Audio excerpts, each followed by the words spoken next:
Hi, I'm Angela Gonzalez. So thank you for sitting down with us. I'm Miles Murdoch from Washington Winona Images, and we recently did some photographs for your project, and I think it's called I Am Not a Threat. Yes, that's right. Yeah, tell us a little bit more about what you got going on right now. So currently I'm running the I Am Not a Threat campaign. Okay. And so that is composed of a photography collection and an online apparel fundraiser. All right. And so with the photography collection, I went around and photographed people of color holding a sign that says I am blank. Okay. And they had the opportunity to write in whatever they wanted to identify as. It could be an adjective reflecting like how they view themselves. It could be a statement as to how they don't want other people to view them in certain lights. It could hint at their career. So I had some of the most interesting ones was I am my ancestors' testimony. Yeah. I had a little kid come up with I am a future firefighter. Okay. And so it was truly a broad spectrum of just the ways people wanted to present themselves. Uh-huh. Yeah. And then the second part, which was the fundraiser, features a bunch of designs that speak towards the movement, and a couple are specific to New York City. Okay. And so I created those designs, and they are available for sale online. And the funds raised from that will be donated to Color of Change in support of the Black Lives Matter movement. Okay. Okay. So how much have you raised so far? So far, we've raised nearly $400. Wow. Okay. All right. Okay. So is this the first fundraiser that you've done? Yeah, it's the first one that I've done by myself. Okay. So I did a lot of volunteer work with Martin Library downtown. Okay. And so one event that my colleagues and I came up with and have done for the past couple of years is called the Pride Dance. Yeah. And so it was an event held at the library for LGBT youth within York County to come and just have a fun night in a comfortable space. Okay. And that was a fundraiser for Equality Fest. Right on. So it sounds like you're definitely into doing fundraisers and and you also like apparel too. Yeah. That's how you guys got paired up with this. I'm just trying to think. What does photography mean?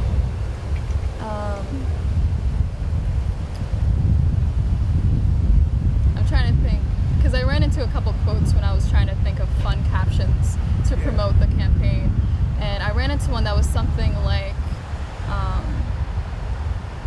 capture the moment now because you never know what could be used as history later. Something along those lines. And so it's just truly about capturing moments. And then of course there are different ways you can spin that for creativity's sake, but in its plainest form it's just about capturing moments. Where do you get your inspiration? For in general or just like within this project? Oh. So I feel like inspiration is just a tricky thing because I feel like a lot of times you can't just pinpoint where something came from.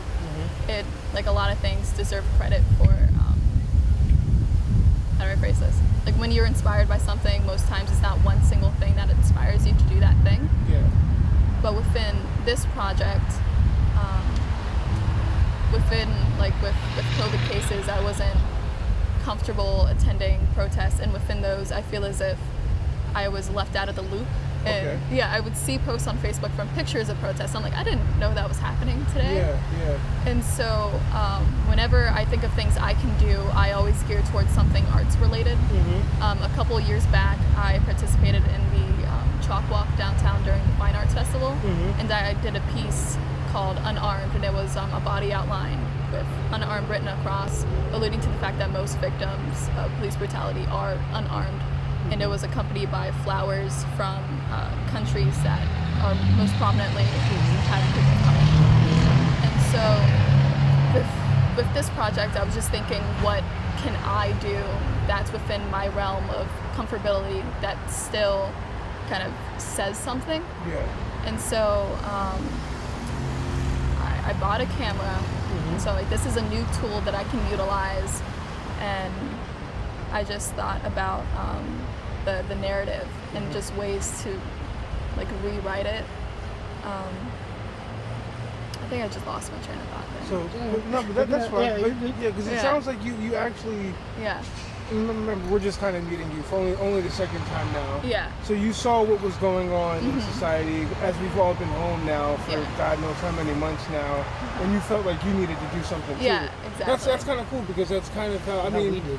That's what we weren't doing photography, if we hadn't been to any protests, it wasn't like we were like aimed towards doing that directly. So you felt almost called.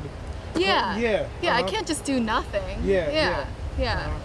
Especially since I feel as if now that I'm growing older, I'm running out of excuses to do nothing. Yeah. Because when you're younger, you can say, my parents wouldn't feel comfortable if I did this. Oh, I don't have the tools to do this. I don't have the resources. But I just don't have that excuse anymore. Yeah. So I'm not just gonna make any up. I'm gonna do something. And so I just thought of this project, and I just thought it was a nice way of making a statement while giving other people the mic.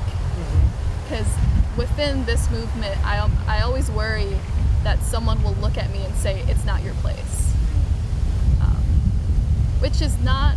Which I disagree with that, because it's kind of everyone's place. It's a human rights issue at the heart of it. Yeah. But I always worry that if I do something too loud, am I taking away from someone who can relate to it even more? But I mean, you have to speak your voice, and you have to speak your truth, and you have to do that as loud as you are capable of doing. Yeah. And you're going to bump some heads and kind of get in the way while building that, Yeah, so that's something I've had to realize and just march forward with. Okay. So when you said you kind of feel like it's not your place, you feel like it's because you're too young? Or? I feel like because I'm Hispanic, and so I worry people would just be like, hey, you're not black, why are you doing that? And I know people who are supportive and most people of color wouldn't say that, but I'm still scared, or not scared, I'm just worried that I'm taking someone else's place who could better utilize it, if that makes any sense. And when you say They choose not to. Yeah. They choose to pick it up. It's just something I'm consciously, that I'm just conscious of. have you done a genealogy? Do you No. Okay. So I recognize I'm Dominican. Yeah. And so you'll see those posters Dominicans are black, and I recognize that. Yeah. But I feel like if I were to go up to someone and say, hey, I'm black, they just wouldn't respect that. And they have some right behind that, because it's not as if I grew within the same I don't know how to phrase this. I didn't grow up black. I grew up Hispanic. Yeah. And so if I go up and say, hey, I'm black, people are just gonna not treat it as if I'm being serious. And so being Dominican, I'm made up of European blood, African blood, and just Native American blood, just all that, as many Hispanic people are. And so I don't know what I am, and that's its own identity crisis. Yeah. That's just a whole nother tangent. But there's solutions for that now, though. Yeah. I can spit in a tube for $100 and figure it out. And they'll tell you exactly who you are. Exactly who you are and where you're from, Yeah, I've thought about it. Okay. So when did you first start? So I went to York County School of Technology, and there I studied communications. And so within that we learned videography, photography, design, and print. And so I've been playing with photography for nearly 4 years now.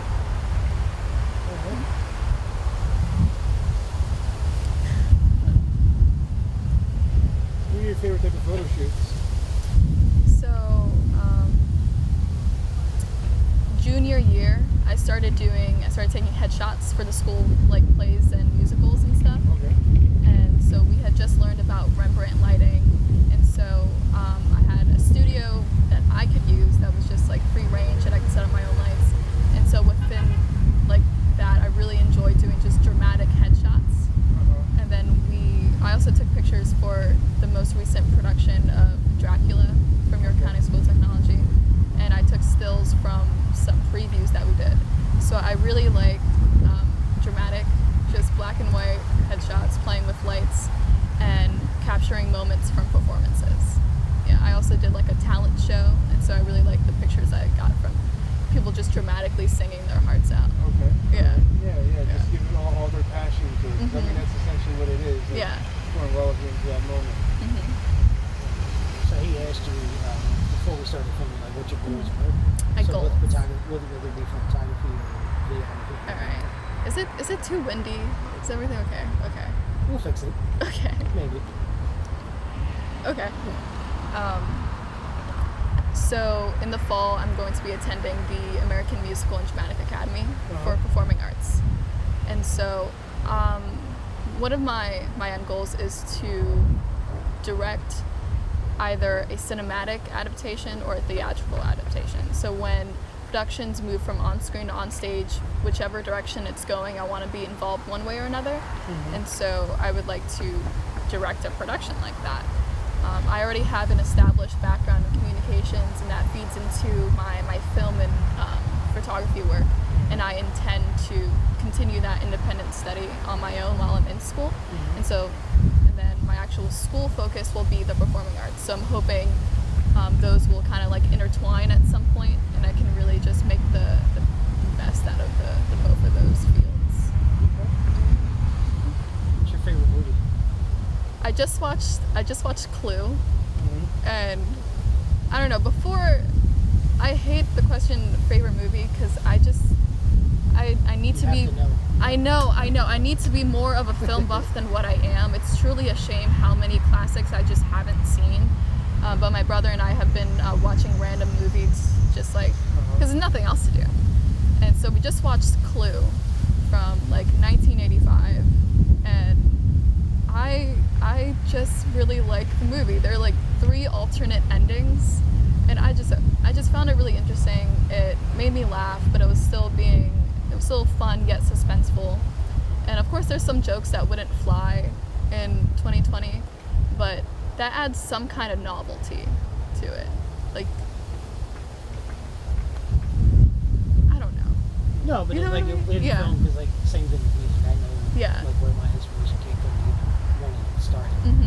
So like, is there any directors or any people that you follow like in particular where you gravitate more towards like their work and like over a period of time? Like I'll give you an example. Yeah. So I love Stanley Kubrick, and first time I saw Eyes Wide Shut, like it made me like want to be a film director. Yeah. So then I went back and watched every single thing that Kubrick did, and then you realize like how different like everything is. So is there anybody that you like watched one of their movies and then went back and watched something else that you could see the difference in the work they put into it, or we haven't gotten there yet because if you still haven't, you haven't gotten there yet. No. In full honesty, the way I thought, film would be cool, is when we started doing like TV production in class, and we sat down and did video editing. So I really like the editing aspect of everything. I'm like, I could do this forever. And so from there, I thought film would be a nice fit. I unfortunately haven't found someone that's like, I love what they do. I love this so much. I just kind of just bounce around and have my own ideas that I would like to encapsulate.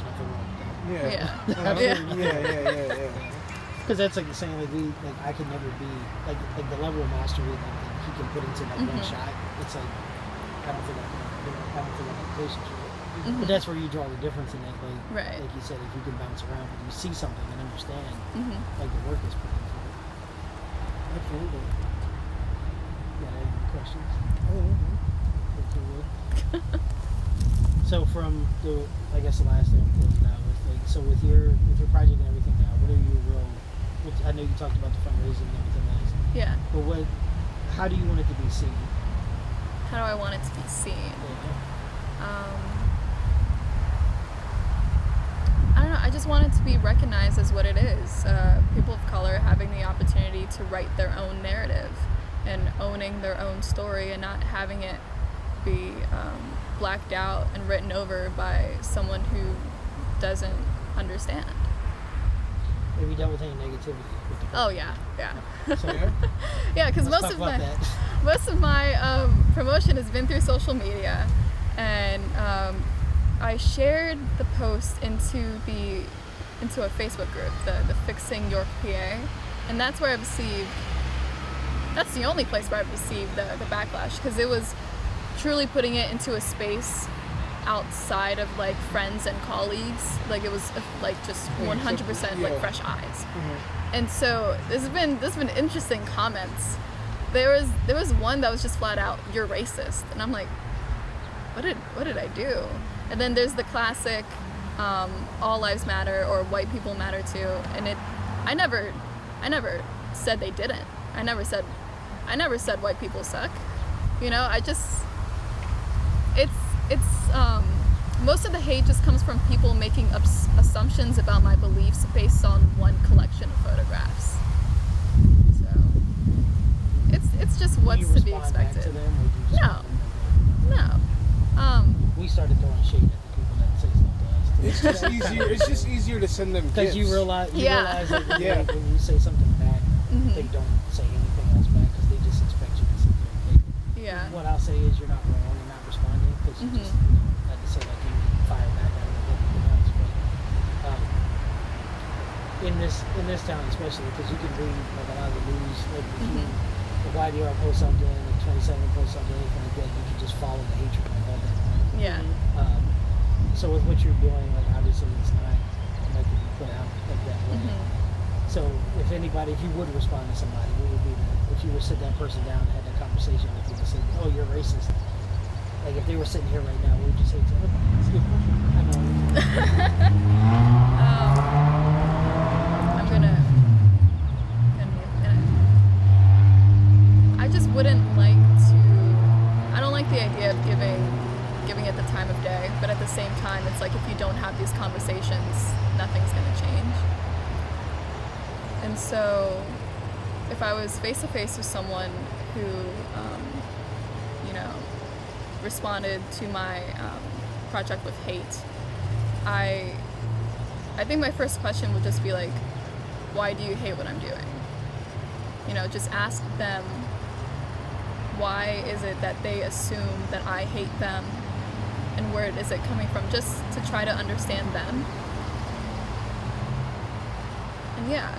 And if they don't answer those questions, then I think the conversation would have to stop, because then they're not interested in learning anything new.